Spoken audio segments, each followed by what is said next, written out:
Hello, friends. This is Dave Hurwitz, executive editor at ClassicsToday.com, here with, if you like whatever you like, then you're going to like the stuff I'm going to introduce you to. And today we're talking about marches of all kinds. We have, as usual, a group of 4 works, and we can make comparisons between them. This one is actually very simple because you're going to compare everything to everything. I don't even need to worry about what you compare to because we're just talking about marches, but marches of different types. We're going to begin with iconic marches for band. In other words, anything by Sousa. Sousa marches. So work A is a collection of some kind of Sousa marches. It doesn't matter what kind. Go out and get an album or stream some Sousa marches and listen to them. They're wonderful. Sousa was, of course, the March King, just like Johann Strauss II was the Waltz King. And they lived really at similar times, the end of the 19th century. Sousa made it into around 1920s or so and thereabouts. But wow, are they great pieces. The Stars and Stripes Forever, the Liberty Bell, the Thunderer, the Washington Post. We know them. We know the tunes. They're amazing. And they're mostly written for band. That is, wind ensemble with no strings, although they've all been arranged for a symphony orchestra too, because they're just so popular and they're so much fun, particularly as encores. The most famous Sousa march, if you're American anyway, is the Stars and Stripes Forever, which has that amazing tune, be kind to your web-footed friends, for a duck could be somebody's mother. Be kind to your denizens of the swamp, where the weather is very, very damp. Okay, you get it. Anyway, that's how we learned it. It's just wonderful. And especially when it comes back at the end, and this wonderful blasting roared out by trombones with the piccolos going beep, beep, beep, beep, beep, beep, screaming on top. And we compare that to the first movement, particularly of Mahler Symphony No. 3. So Group A, or Work A, is Sousa, and Work No. 1, to which it's compared, as you can see in the bunch of lists of comparisons below this video and the little description, is Mahler Third. Mahler, the first movement of Mahler's Third Symphony, is a battle between 2 marches, a heavy, slow, funereal march, and a Sousa-type march. A big, gaudy, brilliant, spring-like band march with, in the middle of the development section, screaming piccolos, just like Sousa does it.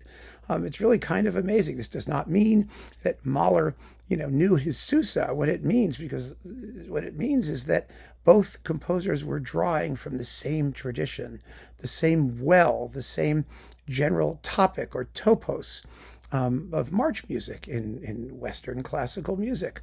One composer isolates it, that's what he does, and the other composer is incorporating the march topic or topos into a wider symphonic procedure.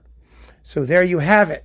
That's your first comparison. Go forth and compare. Now the second one, the initial comparison for pieces written around the same time, in the same period in this case, the Sousa marches, are Elgar's Pomp and Circumstance marches. Now we all know those too, don't we?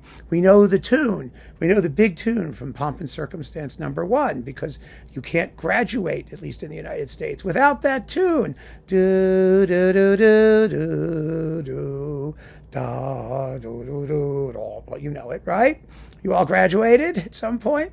So yeah, Pomp and Circumstance No. 1, but there are 5 Pomp and Circumstance marches. No. 4 is the second most popular one, which has a tune quite similar to the one in the first Pomp and Circumstance march. But you may notice, if you know just that tune and not the rest of it, that there's actually a rest of the march around it. In fact, marches have a form. That form is essentially A-B, at least in these cases. It's really pretty straightforward, isn't it? The middle section, the big tune, in the Sousa case, in the case of Stars and Stripes Forever, it's da-da-da-da-da-da-da-da, that business. And in the Elgar case, it's do-do-do-do-do-do. That is called a trio. God knows why. It has nothing to do with the number 3. Any middle section in a work that's basically an ABA form, or ABAB in this case, is called, the middle section, the B section, is called a trio. It has to do with like way back thousands of years ago when contrasting sections in dance movements were usually in 3-part harmony or something like that. I don't know. Nobody's really exactly 100% sure why it's called a trio. It just is. So forget about the number 3 and just remember that means middle section. Middle section of a march, a waltz, a dance, and anything that has that larger ABA shape. So you've got the march proper, and then you've got the trio section. And both of these pieces, although the Elgar is a symphonic march, it's written for a full symphony orchestra with strings, and the Sousa is a brass band march, they have exactly the same form, A-B-A-B, with the triumphant return of the trio section marking the culmination of the march. And you can compare A and B as well. It makes a wonderful, wonderful opportunity for you to get a sense of traditional march form. And you'll hear it over and over and over again, both in marches and dances and other individual symphonic movements. I mean, it's all over the place. And it's really quite simple. And comparing the Elgar Pomp and Circumstance March is another symphonic march, this time by Hindemith, the finale of his marvelously, resonantly titled Symphonic Metamorphosis of Themes by Carl Maria von Weber. It's a reworking of tunes that Weber wrote for piano 4 hands. Wonderful music, by the way, for piano 4 hands, one movement of which is a march. And this march has a main tune, da da da da dum ba dum ba da da dum, and it has a trio, dun da da dum ba ba da da da da da da da da. So it's exactly the same form as we've heard from Sousa and Elgar, although not Mahler. Mahler's is a 35-minute extravaganza based on 2 completely separate marches. But here we're dealing with a march that has 2 completely separate themes. There's a difference. And so you've got in the Hindemith the main tune, and then you've got the trio, then you've got the main tune, and then you've got the triumphant return of the trio, just as we heard in Sousa and in Elgar. Which goes to show some remarkable continuity of tradition and performance. So these are all kinds of different marches.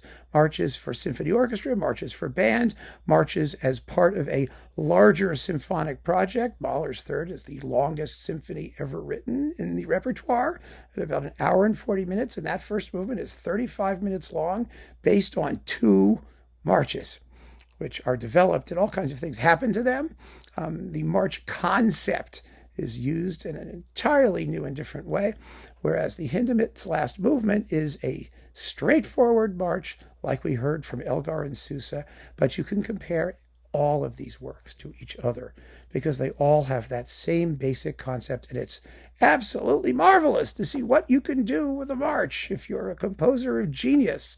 So go forth and compare and keep on listening. Thanks for joining me. Take care.